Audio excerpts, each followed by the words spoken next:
Mi gente, you already know who it is. It's the radioactive Papa Danny Limelight, United Wrestling Network World Heavyweight Champion. And make sure you tune into the Alliance blog every week. You heard it here first. Straight from Papa. Okay, guys, we're back. Did you miss us? Because we missed you. Rules? There are no rules. What rules? This is a revolution, damn it! You'll hear things you've never heard before. What in the wide world of sports is going on here? Who are those guys? And then there's the other guys. We're the other guys. We're the guys nobody ever bets on. The following program is intended for mature audiences. Ladies and gentlemen, welcome to the show. It's time for the Other Alliance Guys podcast with your hosts, Tim, Dave, and Jeremy. Good morning, good afternoon, and good evening, and what can we tell you? We are 2/3 of the Other Alliance Guys, a presentation of Alliance-Wrestling.com, your number one source for news and information around the National Wrestling Alliance, the United Wrestling Network, and various independents around the world. My name's Tim. I'm here right now with our fantasy booker extraordinaire, Dave Scooby. How you doing, Dave? Doing well. It's August, but it doesn't seem like it's summertime anymore here in the Baltimore area. It's cooled off quite a bit, so I'm glad about that. Yeah, I walked out today and I kind of went, do I need a sweater? Like, we've been dying up here. We get the same weather with you, so yeah. Hey, Noob's here. It's been a while, Noob. We got some news for you as we touch on the NWA 77 results. So if you're going to tune in for those results and you want the deets on them, you'll want to talk to the Alliance guys who are around tomorrow night when Jay and the boys talk about, I believe that Rick Del Santo went to the actual event. So we'll let him do all that. But your girl, Natalia Markova, was up there looking for a belt this time once again, Noob. So we'll talk about that. Our flag bearer, Willie Bowen. Hey, guys, Orlando Freeman will be cast in the Seven Dwarfs biopic movie as Dopey. Wow. Yeah, wow. Relentless against Tyrus and Freeman. But, Dave, we got a lot to talk about today. As we said, we'll touch on 77, and we'll just go through those results and kind of get our feelings on it. And we're going to look at NWA's Exodus Pro's Watch the Throne event, where you and Jeremy and we don't know where Jeremy is, by the way. Hope you're out there being careful, Jeremy. Get here soon. Their Watch the Throne event, which we spent 3 hours of our lives watching, is a long event. We'll talk about it, Dave, but it was a long event. Yeah. And what else are we going to do? If Jeremy should show up, then he'll be giving us his total nonstop Jeremy's TNA action from Championship Wrestling from Jeremy segment. And Dave is going to talk about, with the AAA being bought by WWE, and it looks like AEW, ROH is teamed up with CMLL, right? Yep. Does the NWA need to, or should it be looking to team up with Major League Wrestling? We like our Major League Wrestling here, so that'll be exciting. Willie really does love his Rolando and Tyrus joke of the week. You're right, Noob.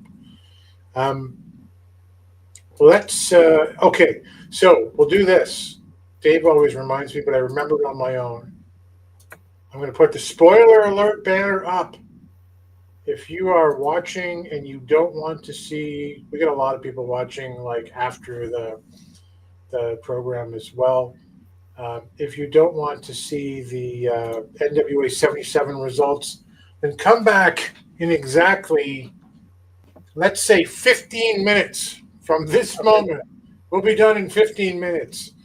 And we'll move on there, because we also have to give away this copy of Adventures in Larryland assuming people show up and want it, not Harley, but Larry, and this signed Larry Z Kids belt up here, signed and authenticated.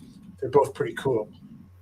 Just by doing some Larry Z trivia, some easy Larry Zybszko trivia, you can just pull up your Wikipedia and pull most of the answers out. Mecha Wolf on Triple Mania. Hey, that's awesome. Yep. Alliance Mecha Wolf. I certainly do miss him in the NWA, but he had to go away, right, Dave, to make us miss him? Yeah. Because they owned that programming for so long. Oh, yeah. Well, NWA 77. We got about 14 minutes to go through it.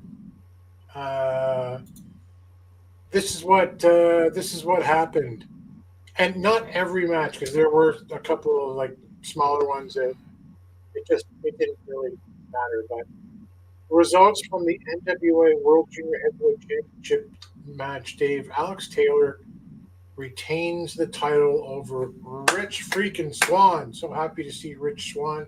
How do you feel about Rich Swann coming to the NWA? How do you feel about the result?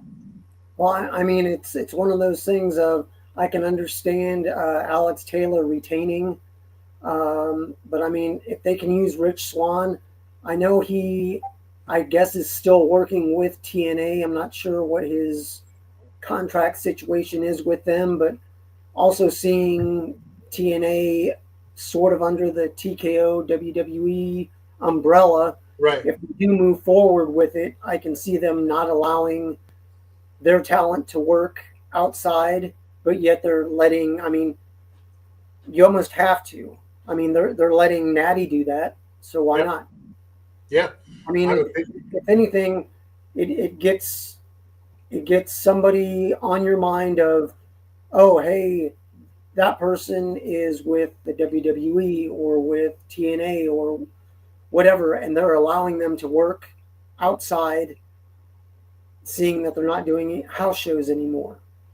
So it's one of those things of, I mean, it's a win-win situation. Alex Taylor keeping that belt gets a win over somebody who has an established name, not just in the NWA, but everywhere. Yeah.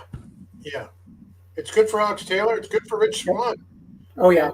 It's good for the NWA. I saw Rich Swann at MLP a couple of months ago. He was the first match out, and man, he put on a show.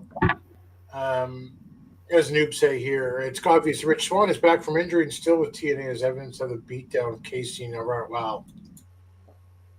There you go. We had a number one contender, I'm assuming. And by the way, ProWrestlingWire.net. This is Rick Del Santos results. I hope you're doing well, Rick. Also, an Alliance, a brother of ours. This is where I'm getting the results from. It was Zion and Frank versus Blunt Force Trauma versus the Colognes versus Slime Balls, and a number one contender elimination tag match. The order of elimination: Zion and Frank out first, then BFT, then the Slime Balls, new number one contenders, I'm assuming, to the World Tag Team titles, Dave, are the Colognes. How do you feel about that? I mean, it is what it is. You're getting more people on the card, but then I'm looking at, okay, why are they having a number one contenders elimination match when they're having a title match later on? That Murdoch is going against, I could have swore they were going against EC3 and PB Smooth. I saw that graphic up, but then I guess they changed things up and they went against the Immortals.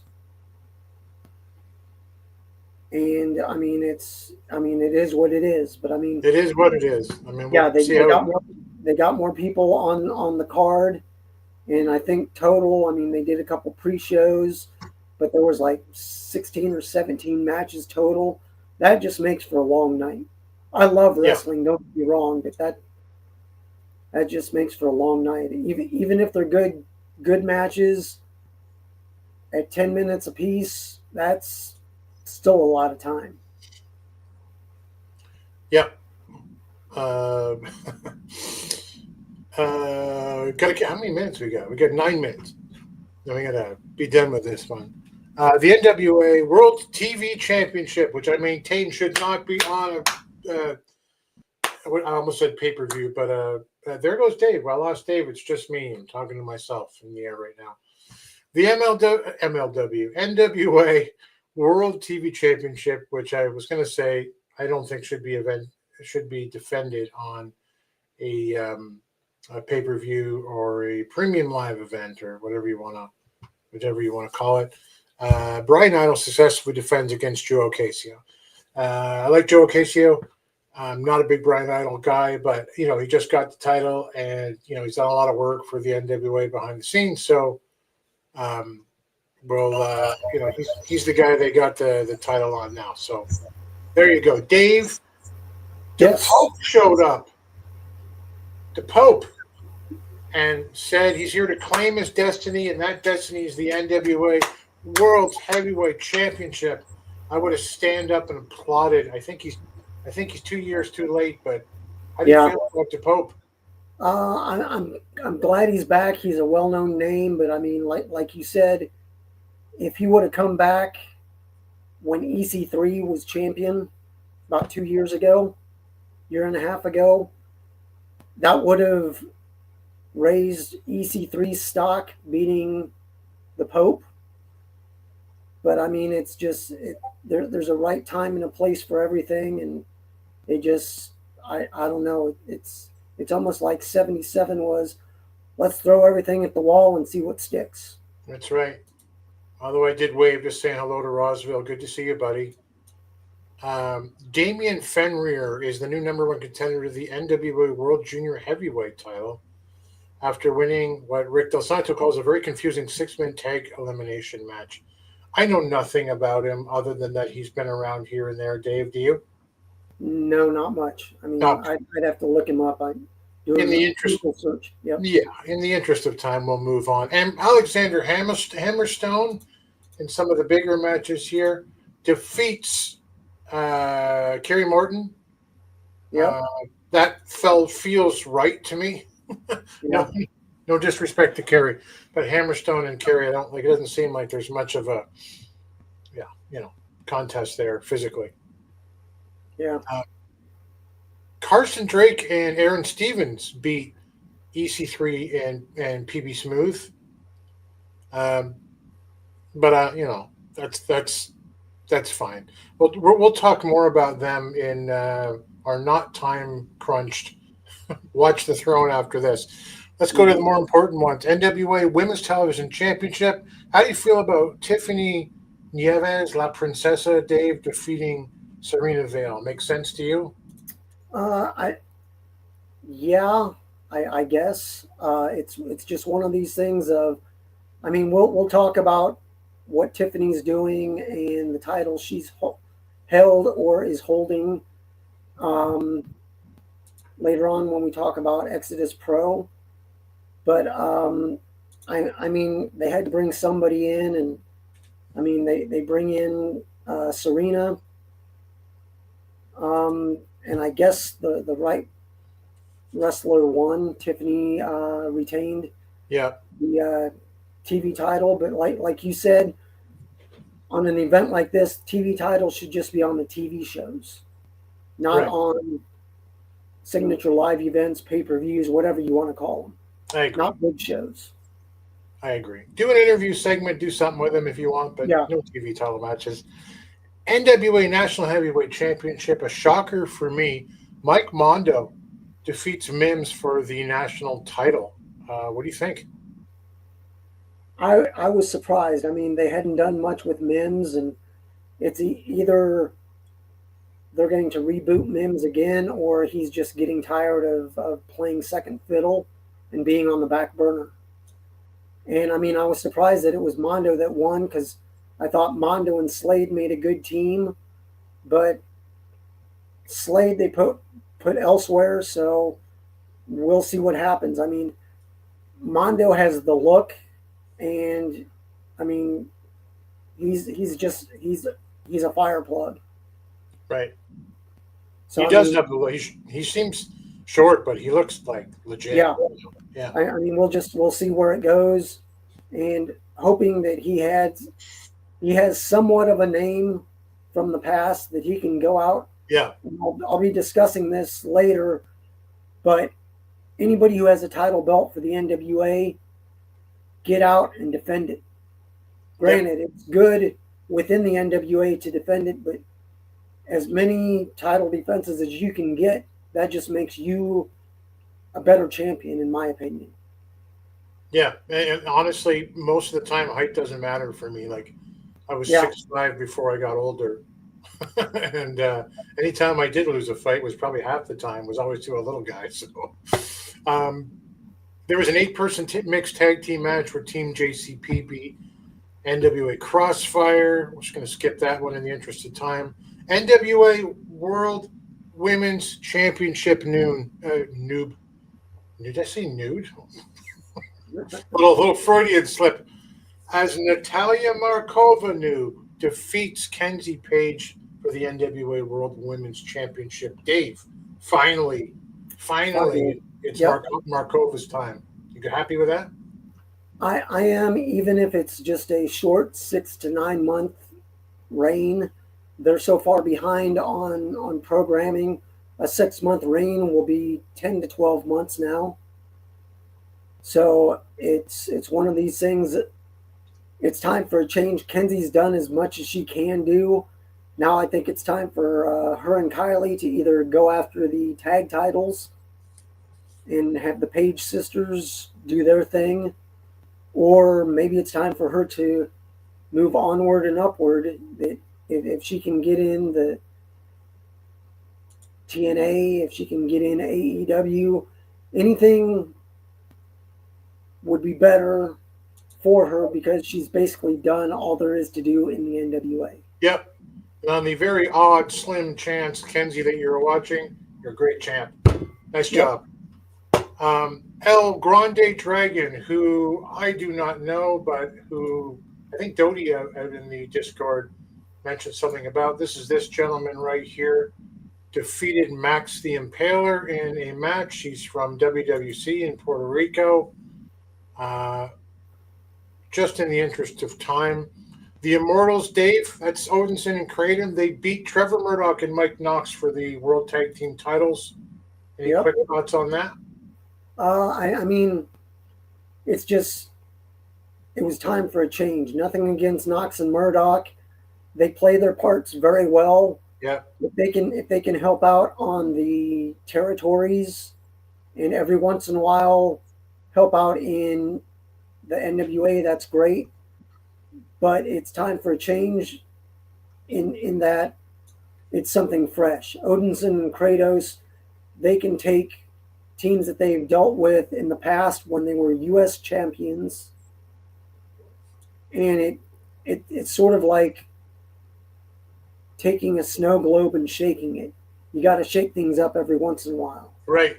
Let's make this last one quick so we're actually in our 15-minute mark. NWA World Heavyweight Championship. I don't know if it was time for a change, but we got one as the Thrill Billy Silas Mason defeats the king of all evil, but as a babyface, Tom Latimer for the NWA World Heavyweight Championship. Any quick thoughts before we throw the spoilers off? I mean, Billy's going to do what he's going to do. We don't know what happened at the tapings. That we'll know in the next 3 months why Thrill Billy was made the world champion. So who knows? I mean, that's the thing. It is what it is. I'm just wondering what's going to become of Tom now. Is he moving on to greener pastures? I know he and Camille are starting a school. Yep. So who knows? Yep, for sure. And with that, we'll take the spoiler banner down. We won't, because everybody should be back at the 15-minute mark who didn't want to see it. Tom Latimer is always the king of all evil. I like him so much better as a heel than as a face, but good champion. I like everything about Tom Latimer. Yeah. All right, you know what we're going to do right now? Right now, for those of you who have just come back, we're going to get this out of the way. We are going to do this Midnight Reader book giveaway number 1. Now, the Midnight Reader did appear in my office here. He did make a video when I wasn't present. But that video is so bad it cannot see the light of day. So, I mean, it is the worst thing you have ever seen in production. It was like access cable level stuff here. So, anyway, I'm just going to do it. We are giving away... I'm knocking everything over. We are giving away this copy of the first giveaway, number 1, of Adventures in Larryland by Larry Zybszko. You can see him with one of my favorite titles around his waist, very short-lived title, the Western States Heritage Championship, and along with that, a signed toy belt, signed and authenticated by the living legend himself, Larry Zybszko. This is very simple giveaway right now. You're in the chat, as I can see a bunch of people are right now. All you have to do, open up your Google machine and be the first one to get a certain number of these. Hey, look, if you're the only one answering, I'm just going to give it to you. But here we go. Get your Google open. Who trained? These are easy. These are softballs. These are underhanded kid ones to start with, okay? Who trained Larry Zybszko? Who was the man, the great, the legend who trained him as a young man to become the living legend we know and love? Throw your answer in the chat, and we'll first answer that we get, assuming someone answers, is going to have one under their belt. We'll give that a second as we go along. You guys got to know who trained Larry Zybszko, right? I mean, I'll give you a hint. Larry wasn't the first guy to be called a living legend. He actually also sued WWE when they started calling Chris Jericho the living legend. Yep. He asked them not to, and they did anyway. And in fact, Vince called them that on TV. I read today, I didn't know this, that Larry challenged Vince to a shoot fight because of that. I don't see any answers, Dave. I am frightened right now. I am frightened that no one knows. Like, look, this thing is worth something, guys. This thing is awesome. I feel terrible right now that no one's answering. I'm going to give you another one. What was the name of his tag team with Arn Anderson in the Dangerous Alliance? I know both answers. You know both answers? Well, you're going to win it, Dave. What was the name of Larry Zybszko's tag team in the Dangerous Alliance? Who was in the Dangerous Alliance with them, Dave? With Arn Anderson and Larry Zybszko.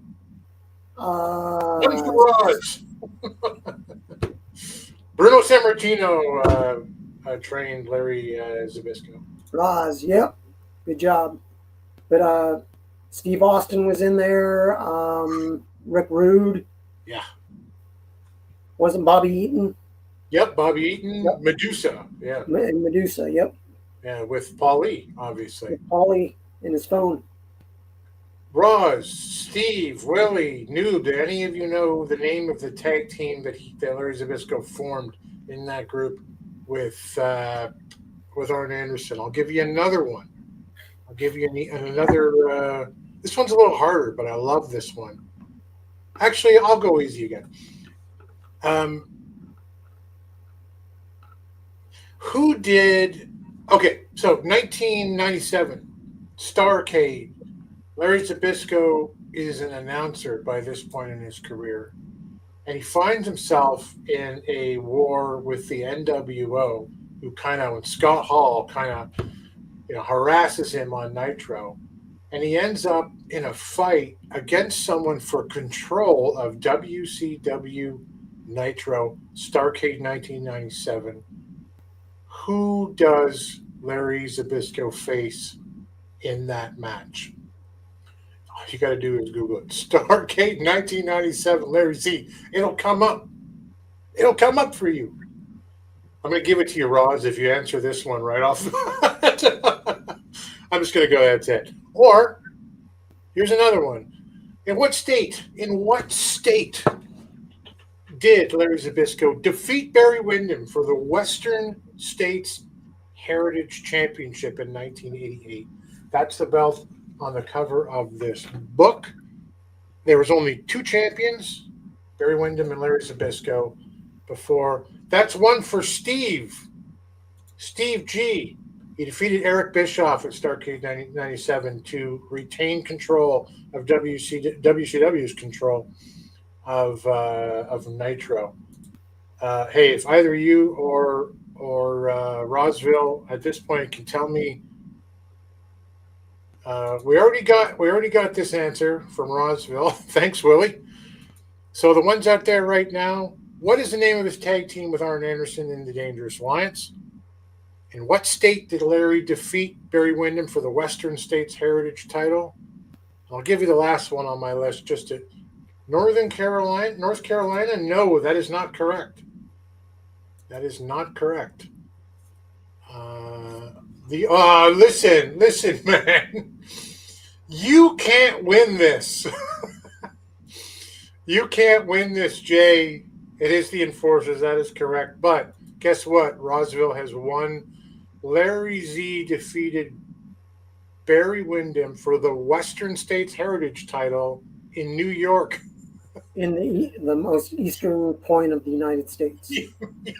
There's a whole It makes sense. It's wrestling. Yeah, it wasn't.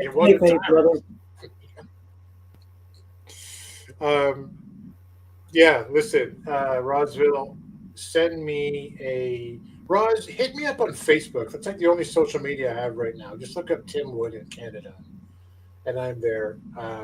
Or if you're in the Discord, right? Just send me a direct message. Give me your address. I got to send a bunch of stuff out to a bunch of people this actual week. So you're going to get this. I'm going to send you this thing as well with it, the signed belt with the authentication paper. Congratulations to Roz. We appreciate you guys playing. Next week, or maybe in 2 weeks, but the next time we do this, Tim Wood is my official name. But in the next book that we're going to be giving away is a bit of a Canadian twist to this one. Crazy Like a Fox, the definitive chronicle of Brian Pillman 20 years later by Liam O'Rourke. Good book. It's a great book. If you're a Brian Pillman guy, then this will be next. We got a whole bunch of books to go through this year, guys, and the stuff that I got to clear out. I mean, the Midnight Reader has to clean out of his library. So, thanks for playing. I appreciate it. Jeremy's still not here. We don't know where he is right now. Otherwise, we'd be, maybe talking about championship wrestling from Jeremy right now. But we will instead stick with the territories and kind of the focus on the show today, as we watched NWA Exodus Pro's Watch the Throne, a premium live event, let's say, from Exodus Pro, NWA Exodus Pro, which happened just on 9 days ago in Cleveland, Ohio. This is EC3's promotion. It was 3 hours long, which I hate, but that did include an interlude, which I didn't hate. Yeah. Dave, the announcers for this event are, and it's kind of important to talk about it off as it'll come into play later. It's J Rock Daddy, who's your play-by-play guy. Stefan Johnson and Timmy Baltimore with your ring announcer Julie Cutler. And Exodus Pro, by the way, if you look them up on YouTube, and you should, 327,000 subscribers as of a couple of days ago. Willie, I think you're on like a lag or something, man. Like, we're like 3 minutes past this right now, but thanks for it was New York. 327,000 subscribers, Dave, and 9,000 views for Watch the Throne. Not bad. No. Yeah. I mean, for a quote-unquote independent territorial NWA show, it's not bad. And I mean, if they can get this with not many quote-unquote names, yeah, I mean, there has to be something. Yep. There has to be something that I mean, YouTube is there. Use it to your advantage. That's right. Absolutely. Like I say, it was a really long show. Let's get into it. The opener, to be fair, out of the 258 minute event that we're looking at here, 9.5 minutes of it were like previews, just leading up to the event itself. So that cuts it a little bit down.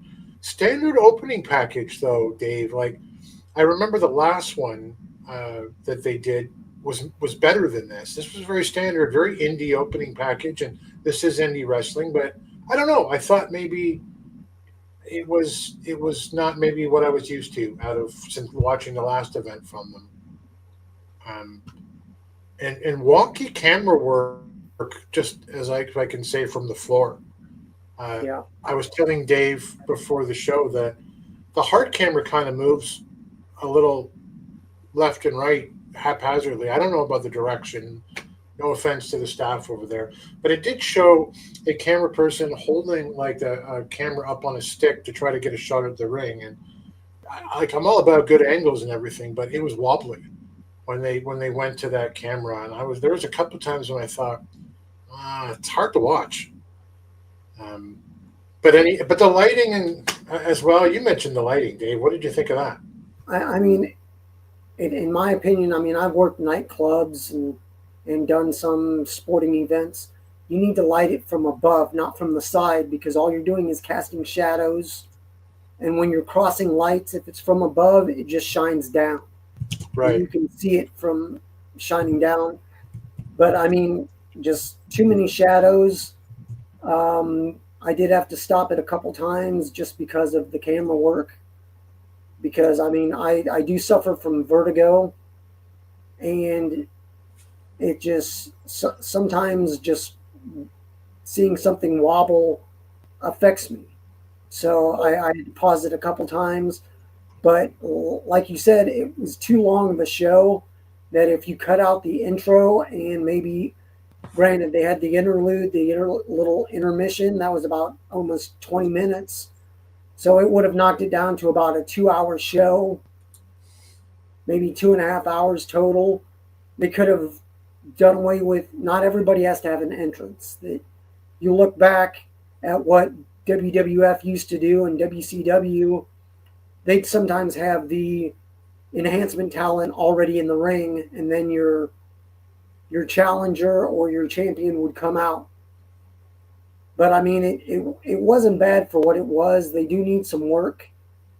And if they could get a company that would bounce around between the territories, maybe the different territories could come together and pool their money to get a common production team to do their shows.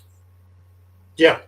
Yeah. That way they'd have stability in having the same people do the shows and know how the ring is and how the setup is and stuff like that. But overall, I mean, for what it was, it wasn't bad. It could have been better, but they're doing the best that they can. Yep.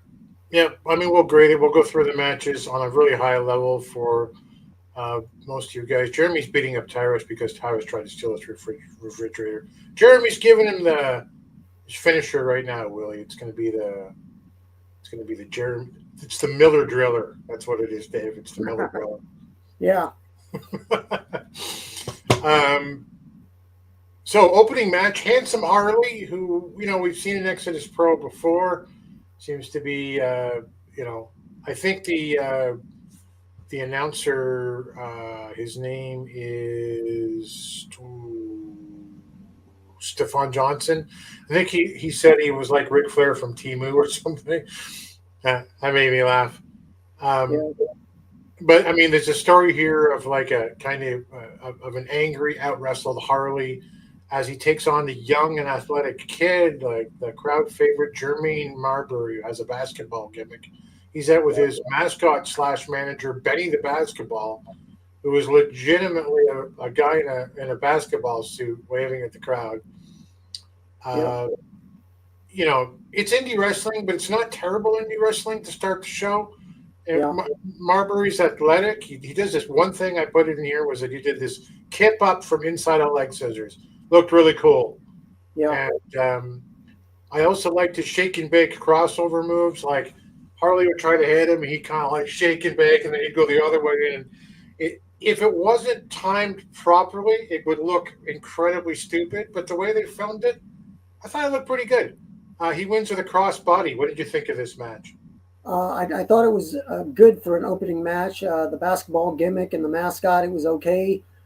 Trying to get the kids going. It wasn't a bad opening match. The crowd took a little time to warm up, but they sort of got into it after a bit. And the crossover, the Kobe crossover, got the pin in the win. I thought it was a good one. And like you said, incorporating some basketball moves and just some basketball inspired things in the match worked with his gimmick. It did. Brett Ryan Goslin, who I guess we've seen him around before. I'm assuming he has this gimmick because there's a passing resemblance to Ryan Gosling there. And I thought originally, like, what a dumb gimmick to have because you look vaguely like someone. Then I realized, wait, that's RVD. Anyway, it's RVD's gimmick. But he did a interview with Julie Cutler up on the stage. I gather he says he's handpicked by EC3 to wrestle for the Midwest title. It's a standard heel promo. He's the best. He wants you to know about it. It wasn't good, but it wasn't the worst. What did you think? I thought it was an okay interview. I've seen him before. He does wrestle off and on with MLW. And there's several wrestlers on the shows that also work for MLW. And I mean, it's good when you can bring in somebody, even if they aren't a bad name, if they've had some exposure of working TV or working a bigger event. They know how to work to the camera and work for the crowd. So they have an idea. Yeah. Hey, Patrick Moore, NWA needs more women. Couldn't agree more. Yep. So some of these could be a bit chaotic. I don't know if it borders on confusing or not, but there is a match between Gunnar Kane, Hunter, Love Doug, TJ Crawford, and they're a tag team, which is what almost bordered on confusing, and Lord Crew. And the winner enters the Watch the Throne match in the main event later tonight on the show. You want to run through it? I'll mop it up.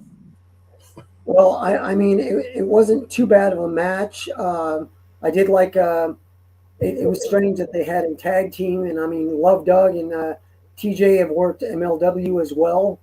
But I like the teamwork that those guys had.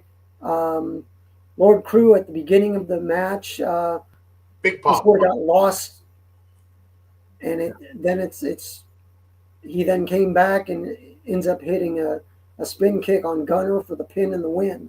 Yeah, and I mean, Lord Crew, he has what it takes, and he has the look, and it's one of those that you can almost call, but who knows what EC3 is going for here.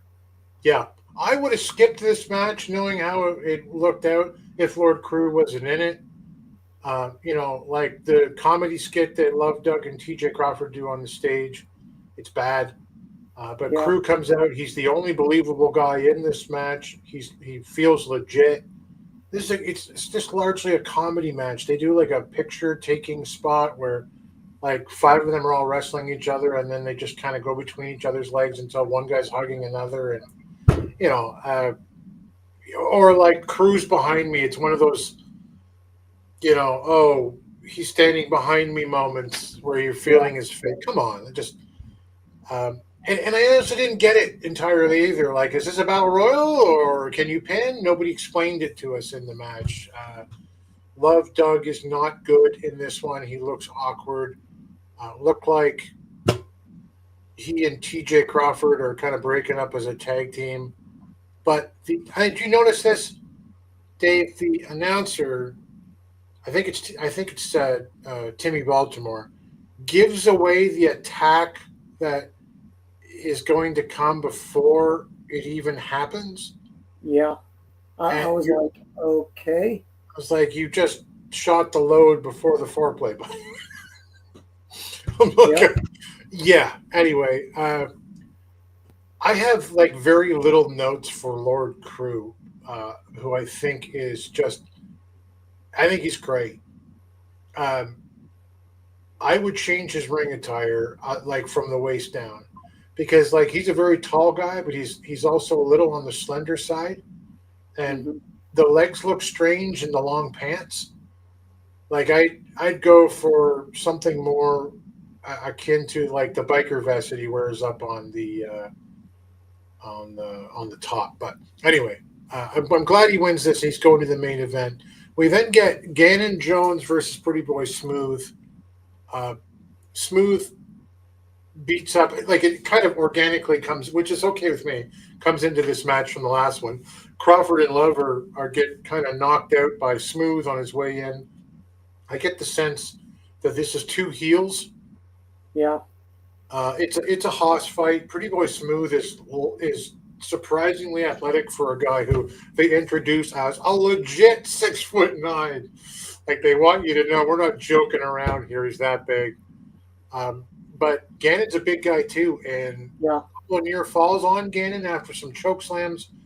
A ref in this one, Dave, pulls the 3 count, like 1, 2, and you can tell he's pulling it because, at the moment you can tell he's pulling it because, it's not supposed to be over at that particular time, but they kind of played it. This announcer, by the way, I think it's Timmy Baltimore, he's killing me with this, like, he didn't, like, the fans don't like that, unless they use it as a reason why Gannon can complain by getting pinned a few minutes later after the power bomb by Pretty Boy Smooth. It's just, I don't know. I didn't hate the match, but I hated the announcing, and it didn't really go well for overall. What do you think? I mean, it was a decent back and forth from 2 big guys, like you said. PB Smooth with the win, that's fine, but Gannon Jones is part of the main event tag team, and PB Smooth is teaming up with EC3 as the Holy Grail. I don't understand why they have tag team wrestlers in a singles match. Right. I didn't get it. I mean, unless your tag partner is out there in your corner supporting you, why have a singles match when they're tag team wrestlers? Right. But who knows? I don't run the company. EC3 does. So. Right. Yep. And that's fine. We get a Brandon Beretta interview. So I thought this was going to be a shit show. And for me, it wasn't. But I'll respect your opinion. But Brandon Beretta comes out. He's in great shape. He's not flashy. He says very little. He pauses a lot awkwardly. And then he brings out this strictly business plan that he has to become the Midwest #1 contender that he makes some guy hold up. He keeps yelling at him to hold it up higher. Yeah. And it became funny for me in a I'm taking this seriously Lance Storm kind of way. That's exactly what I was going to say. Really? Yeah. He has that Lance Storm, if I can be serious for a moment. Yeah. Yeah, exactly. And I'm like, okay. Right. And he's pointing at the whiteboard, and this was a little inside baseball for, like you don't want to completely break kayfabe, but not so much that you're doing that. And like he says, here's the plan. I'm going to defeat an international superstar. I'm going to defeat an enemy from my past. I mean, this is like he's telling you the game plan on how to get there, right? I'm going to defeat a legend. I'm going to win a convoluted indie wrestling multi-man match. And then I'm going to win a match with a dangerous stipulation, and then finally defeat a rookie and halt their upward momentum. I thought it was hilarious. It could have gone so wrong, but the material is good, even though delivery is awkward. What did you think? I mean, it was. I mean, in my opinion, TJ got a little too much offense in the beginning, but I mean, several near falls on both wrestlers. LJ Cleary in the match that follows, yeah. But I mean, I loved him having the this is my plan, this, and I'm going to do this. Yeah. And then when it happens, he's like, I did exactly what I told you I was going to do. And I mean, it's one of those things that I'm like, okay, I can see him doing well, but I'm not sure how his character is going to translate from Exodus Pro to Power. I hope it stays the same because I like what I'm seeing. Yeah. He was good. This was a wrestling match on this card. Yeah. And they wrestled, and they tried to put LJ Cleary over as an Irish superstar, and there were suplexes. The one thing I had is he tried to go for that German like seemingly half a dozen times, and when he finally executes the suplex, it wasn't that great. But he does win with a fisherman suplex. And that fisherman suplex looked great. Yeah, it looked great. A nice placement on the card for this as well, because you've had a couple of comedy bits, and with the mascots, and you had sort of a comedy interview out of him, and it was good. It was one of my favorite things on this card. I like the match. We then get NWA Exodus Women's Championship as Tiffany Nieves defends against the returning Marty Bell. The announcers say she hasn't wrestled here in, they say she's from the area, even though she's like hailed from New York. But she hasn't wrestled here in 10 years. I don't know how she got a title shot, but it is Marty Bell. I always liked Marty Bell as part of the Hex. I always thought she had the greater upside between her and Kay, but no disrespect to Allison Kay. What did you think of this match as Marty Bell stuns the crowd, stacks up Tiffany during their match, and wins the NWA Exodus Pro Women's title? I thought it was a very good match. I mean, several near falls by both the ladies. And I mean, you could just see the frustration every time Tiffany went to pin her and got a near fall, that it built up.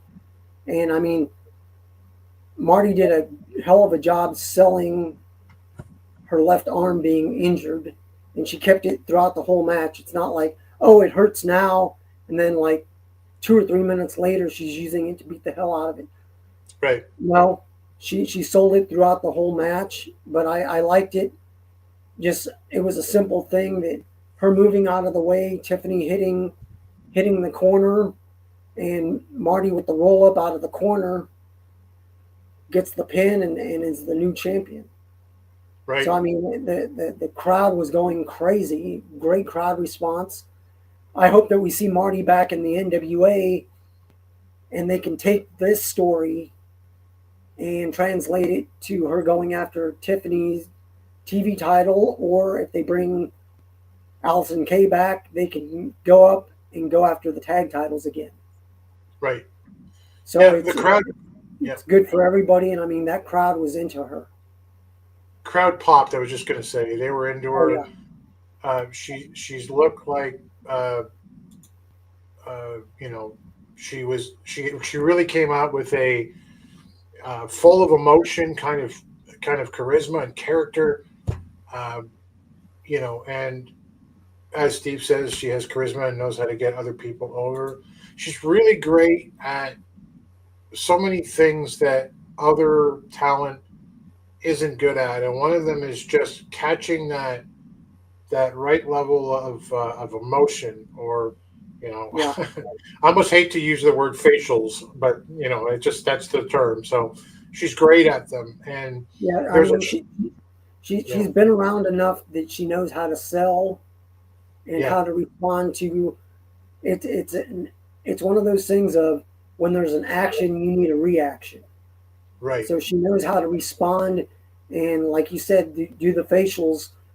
That if somebody's twisting on your left arm, you're going to wince. You're not just going to sit there and scream, but you're going to wince. You're going to react to what's happening, and that makes it so much more believable. She looked like she'd been through the ringer at the end. By the way, Tiffany Nieves, as we give Marty Bell the flowers here, she did a great job too. Oh yeah. Also with the facials, and she's in fantastic shape. She looked good in the ring. I don't really like women's wrestling. No secret for us here. It was a standard match, but I enjoyed the emotion that they put into it, and Marty with the charisma. There's a great shot at the end that will melt Willie Bowen's heart. I'm telling you, when she's leaving the ring and she throws on the stage the belt over her back shoulder and looks over her shoulder at the camera. I'm like, oh, Willie, you got to go look this match up, buddy. We get an interview with Towel Boy, the new Caesar of Exodus Pro. He's handing out towels. I don't know what this is, but I think he has matchmaking rights now. And an Italian wrestler named Cristiano Argento comes out, cuts the interview short. He has this really that kind of look where he's insane in a Santino Marella kind of overacting kind of way. It bugs me. Yeah. But he looks like he is gonna lose his mind that he's not the Caesar, being Italian. That guy has a match with, and while the Towel Boy watches from the stage, he has a match with somebody called Cowpoke Paul, which is the worst cowboy gimmick I've ever heard in my life. He steals the win using the ropes, and then he comes back up onto the stage, and he tells, the Caesar's crown that Towel Boy has won is a joke. By the way, Towel Boy's over. The crowd likes him. Oh yeah. No disrespect to that guy. But that, when he had it, he defended in Italy, in France, in Japan. And I was thinking, yeah, I doubt it, buddy. You're in Cleveland right now. If you were defending it all over the world, I don't think you'd be here right now. For me, Dave, it's not the match that I had a problem with. But the before and the afterbirth of this thing, it was stupid. There's no charisma here. There was bad acting here. And they didn't tell me what the hell the crown does. Explain it to me. Yeah. Next thing. So, I mean, it's just a little 30-second thing where they could have said, okay, hey, Towel Boy, he has the Caesar's crown of Exodus Pro. That means he can do this. Yeah. And when he's being challenged for it, that's when you explain what it is. A short 15-second explanation, move onward. And I mean, it was an okay match for, I guess, they're both mid-carders. Cowpoke Paul, he was what he was. And I mean, onward and upward. Let's go to the next match. Yep, perfect. I'm all about that. 6-man tag match. Boo. But but not the worst thing ever. A No. 6-man tag team called MBLJ, which is Man Bun Jesus, very popular with this crowd. Sam Beal and Ashton Day versus Vandal 48, which are the Koger brothers, Atticus and Otis, and their cousin Christian Napier, which I immediately thought was like, remember the early days of Flair and JCP where he was there? I think it was JCP where he was there, the cousin to the Andersons. Yeah. I don't know. I gotta say, I didn't hate the whole, thug family thing that Vandal 48, the Atticus brothers and Napier have together. It reminded me of when we were covering Memphis and Aaron Roberts and the Roberts family. They're like a bunch. They looked the part. They looked great as like the part they were playing. Just being, guys from the thugs from the streets. The other team, I thought it was pretty hilarious that when they were introduced that they were hailing from the bar. Yeah. And they came in from the bar instead of out. My notes for these: Napier weighs about 50 pounds, but he's agile. Yeah. And he wasn't as bad as I thought it was going to be. He was good. Man Bun Jesus, super popular. I like the Vandals. They isolate and double team. They triple team. They know as a tag team what they're doing in the ring to cut off the ref and hit all the cues. It's a DQ against them as Otis throws the Ralph down. When they pull out these little sticks to drive into the head of Man Bun Jesus, the announcers once again are kind of shoot the load for me. I gotta find a better phrase. But they pull out these little sticks and they're like, those are meat skewers.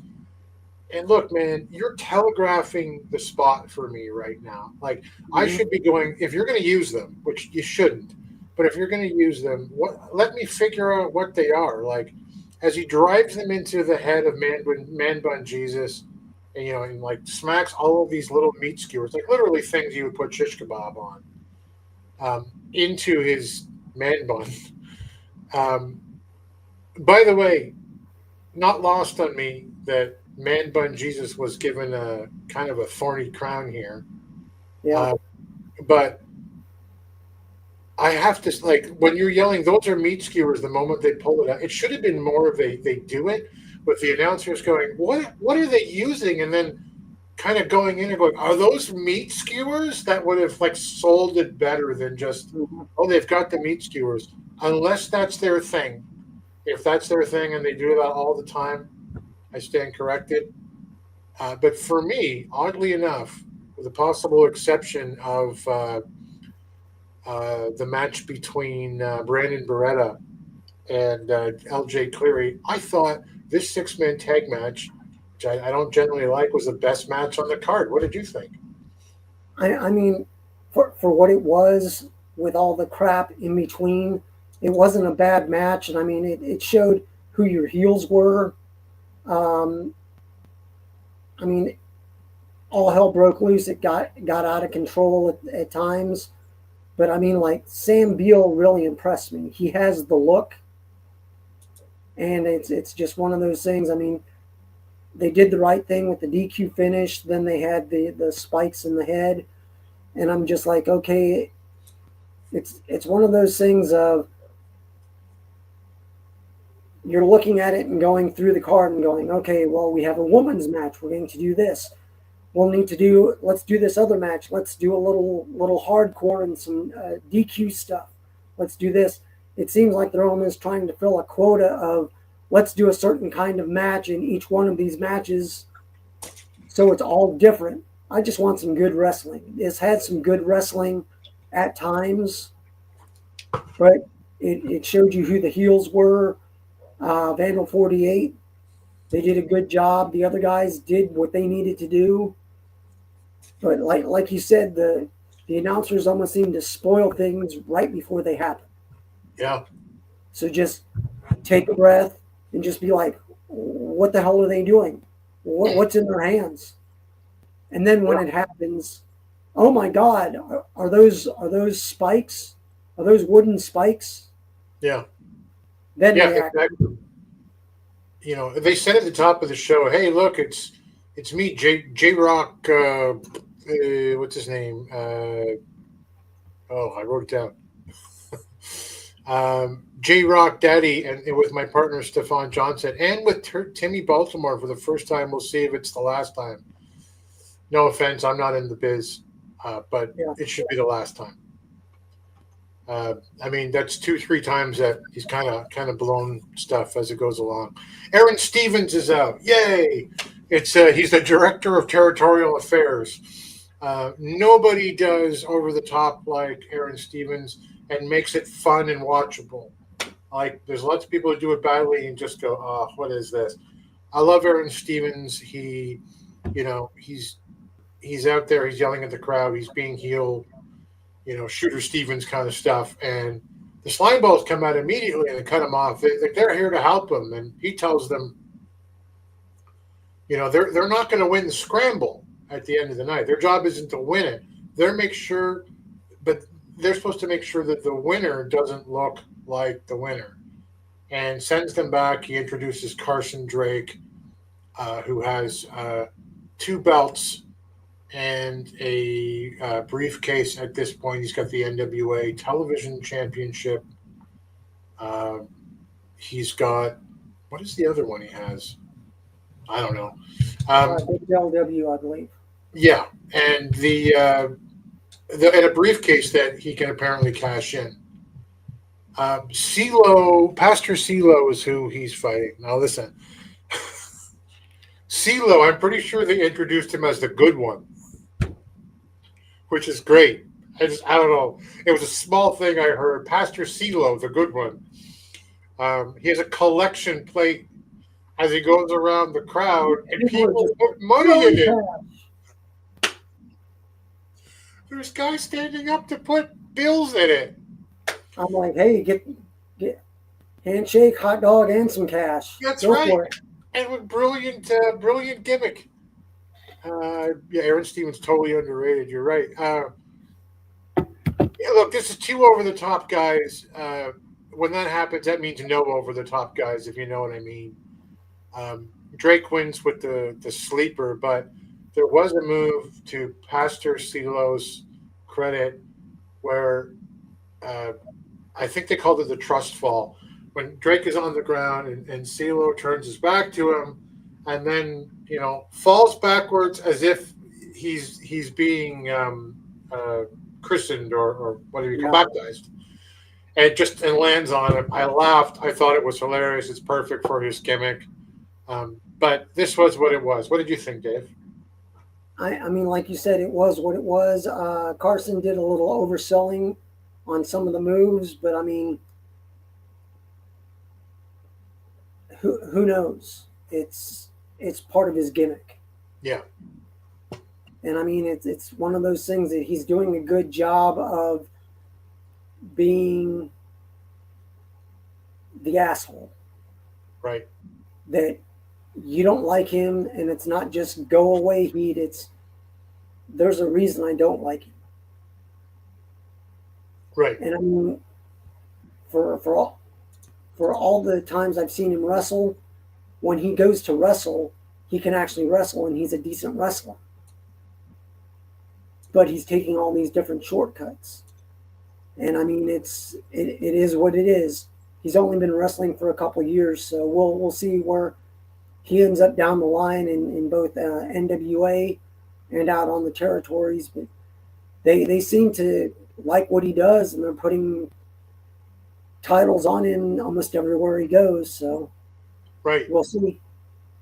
So the thing to remember is he's got this cash-in case, a la Money in the Bank. And that'll come into play later. There's an interview with our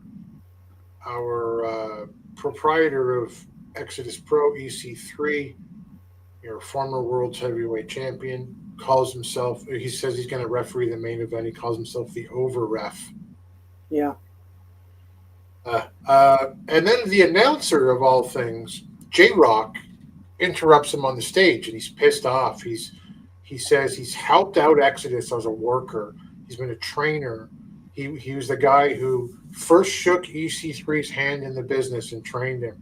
He's been an announcer. He says he's watching everybody take an opportunity here at Exodus Pro, which he's helped give them, and he wants his. So he wants to face the winners of this match tonight. At the next Exodus Pro event. EC3 can't guarantee it. He says the crowd boos. And J-Rock says, I haven't been clear. You're giving me the opportunity, not because I'm the guy who helped you out, not because I'm the guy who trained you. You're giving it to me because next week is the 27th anniversary of his next week or next month is the 27th anniversary of his career. He's really good on the mic, Dave, which is why he's announcing. But and he says, while he might not be the guy to win every night, I'm not doing it justice, of course. He is the guy who can win, potentially any night, and he believes he's better than anyone who's gonna win this event tonight. So EC3 goes, fuck it, well, let's do it. Forget what Billy and the NWA committee say. They shake hands.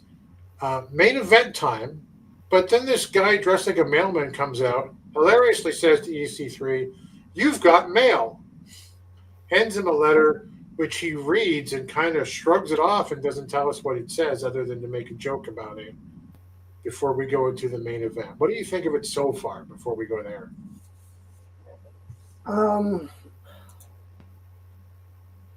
It wasn't bad. I mean, I know what they're wanting to get across, but I mean,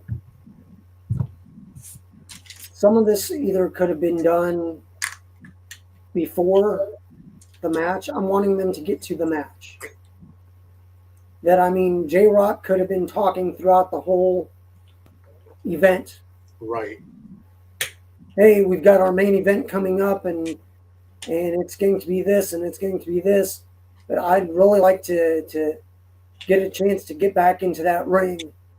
My anniversary's coming up, and just have him sprinkling stuff throughout the night, so when he does mention it, you already know what he's talking about. Yeah.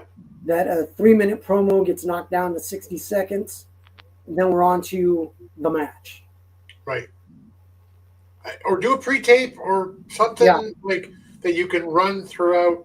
I don't know. There's other ways to do this. This is long enough, as you say. But we're into that main event. EC3 is your rep. It is the Watch the Throne match. Lord Crew versus Sage Chance versus Tommy Rant. Really, Lord Crew versus the Slimeballs. Versus Brett Ryan Goslin versus Vincent Nothing versus Dante Casanova. I wrote initially for this, Dave, this will be a shit show because of the number of people who are in it. And I made some other notes, if I may. Casanova looks like a champion. Yes. They present him like a champion. He physically looks like a champion. His gear is phenomenal. Great job. Goslin does this bit in the beginning where he's like, "I'm not afraid of you. I'm not afraid of you. I'm not afraid of you. And I'm sure as hell not afraid of you." And Crew kicks him in the face. And that's kind of it for him. It made me laugh. Yeah. This match was not clarified to me. It was an elimination. Oh, I'm sorry. It was clarified. It's not an elimination. It's one fall. That helps me as a viewer. Put it on the screen, by the way, all night long. Wasn't clarified before. Just go, hey, in the main event, these are the rules, of this big scramble. Casanova can lose this title right here and now. The stuff, I didn't think, look, a lot of the stuff was crisp, but none of it looked super fantastic to me just because of the amount of stuff that has to go on for 6 men to be in the room and in the ring and fight each other. Did you see this? there was the wrong. It's the little stuff. There was the wrong graphic put up twice in on this show. One was for Hunter when they put the wrong graphic of his name up, and now they put a replay up from a match that wasn't in this one. Tighten up your controls, man. Like, get some proper, you can't be doing that stuff. I wrote the slime balls held their own in it. I love the bit. They even try to pin. They just like they're two stupid guys, and it's just one guy falls down and the other one tries to pin him. Right? Like, we can win the title right here by pinning each other. That was a nice little comedic but good spot. I'm unclear at the moment who Stevens wants to win, but that is made clear as this goes along. They're left with Casanova as the inevitable explosion of people falling outside the ring happens. By the way, there is a chair shot. I hesitate to. You can do whatever you want, because apparently in Exodus Pro, if it's a multi-man match, it is no disqualification automatically, is what they said. If I can quote the number one podcast in the business, lazy booking. It's garbage. So this leaves, when chair shots happen, this leaves Dante Casanova, the ultimate heel in this match, using a chair, with impunity. He's a babyface.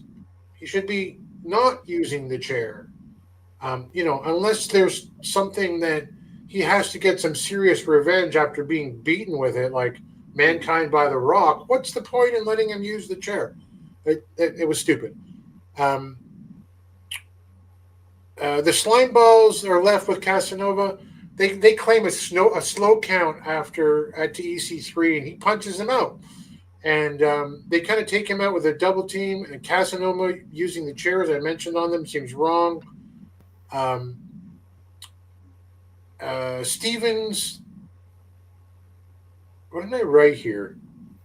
Okay, so Brett Ryan Goslin shows up at the end of this match. He gets caught off the top, and Stevens counts the pin as Casanova pins him, Aaron Stevens. And I go, oh, Drake is cashing in. Of course Drake is cashing in. So they beat the shit out of Casanova, right? It's just like you might have watched it at SummerSlam with, and probably many other times before that, with Money in the Bank, where a wrestler is beaten down and then they ring the bell. Drake hands the case over to EC3. He's about to hand the case over. EC3 gets it and chases them out. And we're told that the reason he probably didn't cash it in, maybe sort of kind of, we're not sure, the announcers is because they didn't give it to Julie Cutler, the ring announcer. So this ends out like a lamb, Dave.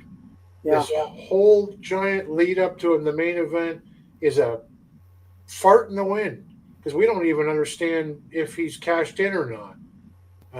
Did not like it as a poor ending for me. What did you think?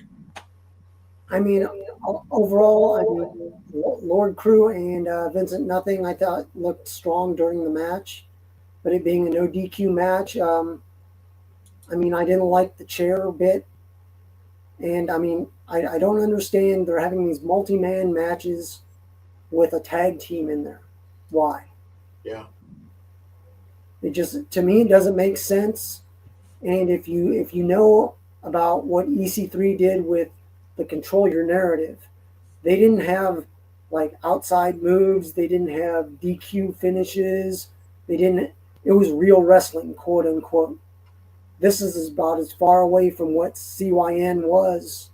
Yeah. So who knows?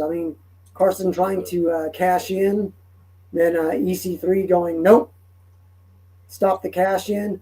It just, I I had to rewatch it several times. I didn't understand what was happening, and it wasn't explained well. That's why you have graphics. Yeah. Put some graphics up. They know what's going to happen. They know how the match is going to be. They know who the winner is going to be. So they can make up graphics of this is explaining why this happened.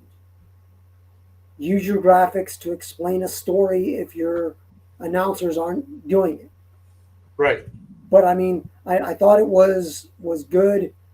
EC3 giving the title to Dante, ending the show. It was a feel-good moment.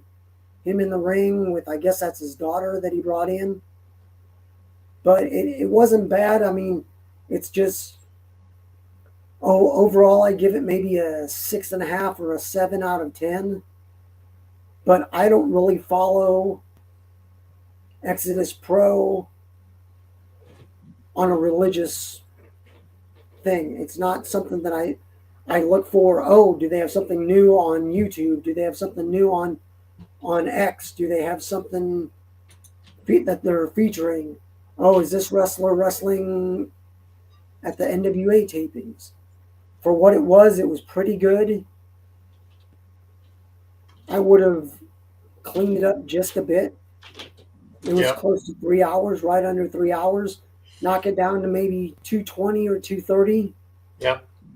And if it would have flowed a little better, and I would have understood, and they would have explained what was happening, I think I would have given it a higher score, maybe a 7.5.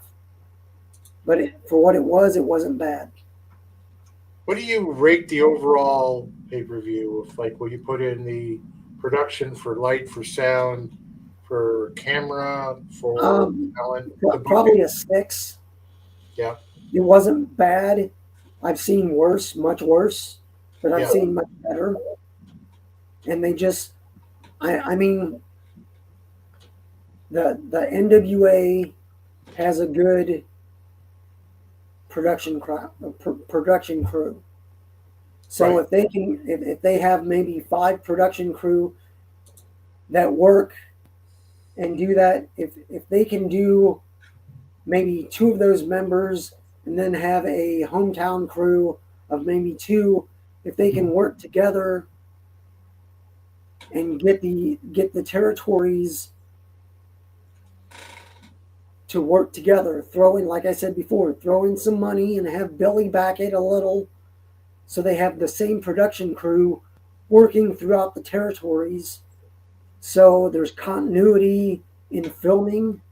There's continuity that these guys know what Billy looks for. They know what Pat Kenny is telling them, what the producer guy is telling them in their headsets to do. They know how it's supposed to be. So if they're out on the territories, they can be like, hey, EC3, you know how we do it in the NWA. Let's do it this way, and this way. We don't have to do everything that's done in NWA, but let's make at least 60, 70% of what's done on the territories the same, so there's continuity. Right. I agree. I agree with your number. 6 is a good number. By the way, out of that main event, I forgot to mention it in my notes here. I really liked Vincent Nothing. Oh yeah. He looked legit. He felt legit. It was a shame that he and Lord Crew fought off through the side door. But when they and they were just gone, and that was it for them, right? Like that's just come on, you took the 2 most legitimate guys in this thing out of it. Yeah. If you're, I don't know, while they were doing that, I thought for a second they were so convincing.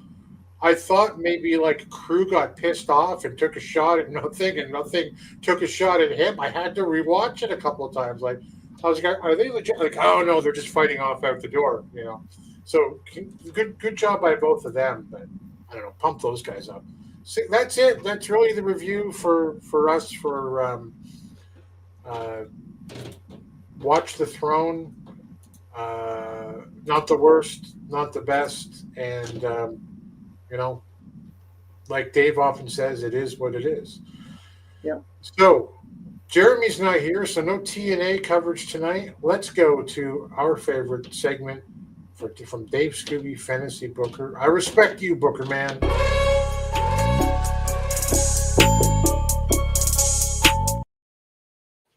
So you got basically, should the NWA team up with MLW because of the connections that AEW and WWE are making south of the U.S. border, Dave? What's the scoop? Well, I mean, WWE and TKO are. If you watch this weekend, AAA had their Triple Mania. They're possibly absorbing TNA or have a chance to buy it outright. Right. AEW has ROH. They're working with CMLL, and they're working with Rev Pro, and there's several European promotions that they work with, and they have talent floating back and forth. I don't know, should the NWA try and work with MLW? I mean, Tom, as champion, was working with MLP in Canada. He has a connection to Scott from his TNA days as Bram, or should the NWA just stay the course? Now, in my fantasy booking, I would use NWA talent out on the territories more, and if you can, use them in promotions such as MLP and MLW. Because, I mean, exposure is exposure. And I mean, You may want to put a little spoiler alert up that I'll be talking about some things that happened at 77 may affect what's happening down the line. So it's one of these things. I mean, if you look at some of the things that, let me see here. Like I said, exposure is exposure, one way or another. NWA is not a full-time promotion. They don't have a weekly show, right, per se. Their weekly show is one show cut up into several. While it's presented weekly, it all happens one time, one place, and then moves on to either tapings at an event or tapings in a studio. Mm-hmm. Now, a spoiler, since there is a new NWA champion, Silas Mason, Thrillbilly, he needs to build up as many wins as possible, whether it be against NWA talent, outside talent, former NWA talent, whatever it takes. Build up as many wins. He's the first homegrown champion from, quote unquote, the indies since Billy bought the NWA and Tim Storm was the champion. So does this make the Southern Six? I mean, they're a powerhouse now. Thrillbilly is your champion. Alex is your junior heavyweight champion. And Alex and Kerry are your U.S. tag champs. So they're going to either explode and take over in the NWA, or they're going to implode, and it's going to be a jealousy thing. Right. So it's, who knows what's going to happen. Like I said, Tom had a connection with Scott and MLP, but Court's doing his own thing with MLW.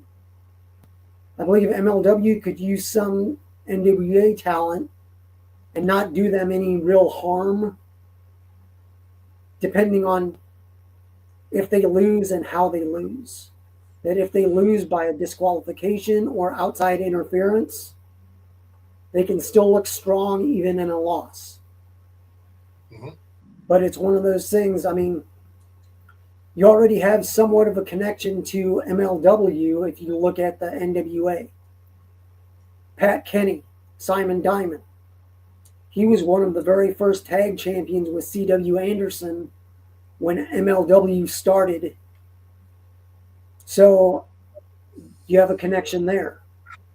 Hammerstone, former MLW champion, Richard Holiday, he's out on the territories wrestling for the NWA. Hasn't made a shot on Power or any of their signature live events yet. But, I mean, he could come into the NWA and help Hammerstone. They were the dynasty along with MJF. Right.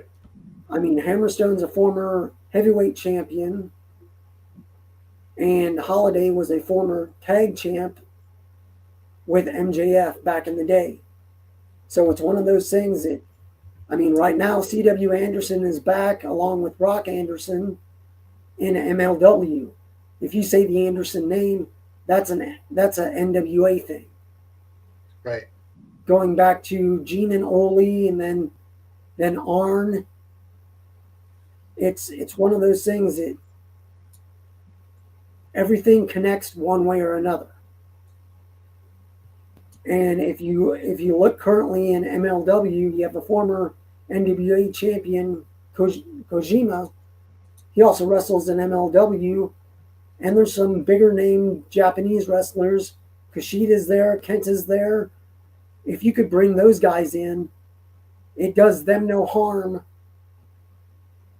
especially if it's on NWA programming. If they would lose, that could build up Thrillbilly as champion. Mm-hmm. They're former champions and they're international. That would give more of a world feel to the 10 pounds of gold. It's one of those things that, I mean, it would truly make the 10 pounds of gold a world title going against these Japanese wrestlers. Plus, there's several Mexican wrestlers from CMLL currently in MLW. And if you also look at it, Shotzi, she's in MLW as well. Bring her in to go against Natalia, your new women's champion. And if Shotzi loses by interference or a DQ for outside interference, she still looks strong and she can still shake the hand of the champion and walk away and go, next time you come my way and we'll do a bout in MLW, or we'll do Game Changer, or we'll do whatever. Right. Shotzi also has a big deal going on with Matt Cardona, who has ties to the NWA. Yeah. It all circles around. So it's why not? I mean, Shotzi is MLW. Bring her in. There's quite a few Yoshi wrestlers that could battle for the Burke. New eyes from MLW fans may translate to new NWA viewers. And I mean, you never know unless you try. Right. If you don't do something, you don't know it won't work. Now, if the NWA doesn't want to work with these other promotions such as MLW or any outside like MLP, if they're not actually working with them, they need to concentrate on correctly building up the territories. I mean, I skim Twitter every once in a while. I'll look on YouTube, but you don't hear much about the Texas territories. Chicago, you hear every once in a while, oh, they're having an event, but there's nothing on YouTube, and New Mexico is nowhere to be found. Right. I mean, I would definitely bring back NWA USA and do a territory show, do a weekly highlights of their monthly shows, and make it a half-hour show. That's easy to do. Alyssa's already there. You know, you can show highlights from each territory and quickly put a 30-minute show together. Right. And I mean, with NWA 77 just taking place in New York, is that going to be a new territory? CEP is up in New York. Are they going to be a new territory? I mean, I don't know. It's one of those things that if Billy wants to compete, it won't be on the level of a WWE, AEW, or even TNA. Right. But it can be done using the territories and doing a working relationship with Major League Wrestling and Maple Leaf Pro, and having NWA talent highlighted on YouTube and social events weekly. That can help build up the brand. And in my eyes, NWA, it's a place for wrestlers to either build up their career or finish up their careers.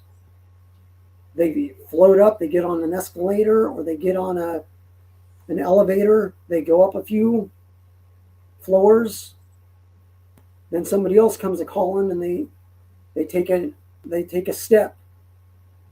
It's one of those things that you need to use it before you lose it. Right. It's one of those things that you build up the career, then you finish your career. It's a good thing. I mean, Trevor Murdoch, I don't think he'd be wrestling if the NWA wouldn't have come back into existence. He would just be at home back in Missouri, enjoying family life. Right. Mike Knox, he wouldn't have been brought back. A lot of these guys that have been brought back have old ties to either guys that have wrestled in the WWF, have wrestled in TNA, or back when Billy was in TNA. So now you have your territories. Build up your territories. Make your future look bright. And it's like if you listen to Busted Open Radio, they always say there's a difference between going over and getting over. You don't always have to win to win. You don't have to win the match. You win the accolades of the fans. You win respect from the other wrestlers. Sometimes you have to take a step back to move 2 steps forward. Very much so. Yeah. So it's do what you need to do, but you have these territories, use them. Billy just needs to. Billy's one of these guys that he's done everything himself, and I praise him for it. But this is something that he can't do by himself. He needs to have help. He can still be the head guy. He just needs to pass things off and let people do this as a full-time job. That they can say it's a full-time job. They're getting a salary, but do you think Kyle Davis is working 5 to 8 hours a day, 5 to 6 days a week on just NWA stuff? No, he may work a couple hours, a couple days a week on doing stuff, setting things up, doing this, doing that, but it's not a full-time 40-hour-a-week job. Plus, the 40 hours a week doesn't account for events, or doesn't account for you doing production, or doesn't account for you doing this, or you doing social media stuff. It's one of these things. They need to either step up or step out. I like the NWA because I'm a fan from the past. Right. Current NWA will never be where WCW was, or even where ECW was. They don't have the backing, and they don't have the gumption. Billy is doing what he wants to do. He's not doing it for anybody else. And while I applaud Billy for having the NWA, that you have anywhere from 75 to 100 wrestlers and other people being employed because the NWA is under Lightning One, it's not doing them any good if they're staying at the same level. Right. We need to either move up or move on. Right. Agreed. Yeah. Very nicely done. I think you got a bunch of comments here. As you were talking, Rosville says Texas is trying, Chicago's lagging, and New Mexico sucks. both Lou and Roz agree that Dumpster City Championship Wrestling is a big disappointment so far. Roz, by the way, Roz, I just followed you on Facebook, so look up Tim Wood, and I followed Roswell on Facebook, so you can get me that way. The sanctioning body of the NWA isn't setting and enforcing standard across all of the territories. And I agree. That's a thing. Like before you go, like for me, I don't know. Before you go, let's go to New York. Let's grab Atlanta. Let's think about Western or Northern expansion or something. Take the ones you got and make them a standard quality that you have to maintain. Roz would love to work for the NWA as a marketing promotions guy, quality control enforcement guy. Why not? I mean, Yep. Should be somebody on staff who's like, no, this has to be, the lighting has to be this, the production has to be this. Here's how we do camera work. And like it's a proven success about how we do these things. Exactly. I mean, like I was talking about the camera guys, that if you have a camera crew that you have, if they have lighting, if they can send out, if the NWA isn't using all their production stuff and Crossfire has an event coming up, right, has a show coming up, send that stuff to them so that's not money out of their pocket. Right. They're part of your territories. Let them use stuff that isn't being used. Right. So who knows? You know what? As this relates to MLW, if you're MLW and you're looking at the NWA, you're going to be looking at them as they're a step down below where we are, and that's fine. Like I think they are. MLW's production's amazing. NWA, it's okay. Territories 2 steps below that. But you ever had a shitty sibling where for them trying to make a comparison to the territories here, where like you go to school and the teachers are like, oh, you're so and so's sibling, brother, or whatever it might be. You're like, for God's sake. That's what it feels like. If I were MLW looking at the territories going like, well, this is what you're offering up as a partner of what we are. For me right now, it's a no thanks. If I'm anybody else. Also, I kind of think MLP, although a smaller market, has a lot more buzz than MLW. Yeah. And Lou asked earlier, by the way, it was a great question. Does the NWA title ever appear on MLP again? With the recent change that we've already talked about, does that continue? And I think that'll speak a lot as to who they're working with in the future as well. Yeah. So we'll see. Dave, let's call it a day. Okay. Where can they find you on the social media platforms? You can find me Instagram, X, and over on Blue Sky. I'm there every once in a while at Dave Scooby. And just hit me up if you guys have any ideas or anything you'd like to talk about on next week's show or down the line. Lou agrees that will always be judged by its worst territory. Yep. Your shitty little brother. That's the representation for your family everywhere you go. Jeremy's at Jeremy Miller on Facebook or at Alliance Jeremy on Blue Sky. I'm on Facebook as Tim Wood right now. I'll do more, I promise. But most importantly, alliance-wrestling.com, at the Alliance blog on all the social media platforms you can think of and a few that you can't. Every Thursday at 8 p.m., 5 p.m. Pacific, the Alliance guys with Jay, it's DKM, it's Jaden. Sometimes it's Rick Del Santo, the professor, who I believe was at 77. And I'm sure they'll be talking about it in much greater detail than we are. Sometimes Double D, Devin Dowling. Every Tuesday, that's tomorrow at 5 Eastern, 2 Pacific. It's the pre-party before Power, the hour before Power with Jay Cal himself, our illustrious founder. Thank you, everybody, for being here. I feel like I'm missing something. What am I missing, Dave? Was there anything? I don't believe so. No, I think that's it. All right. Thanks, everybody.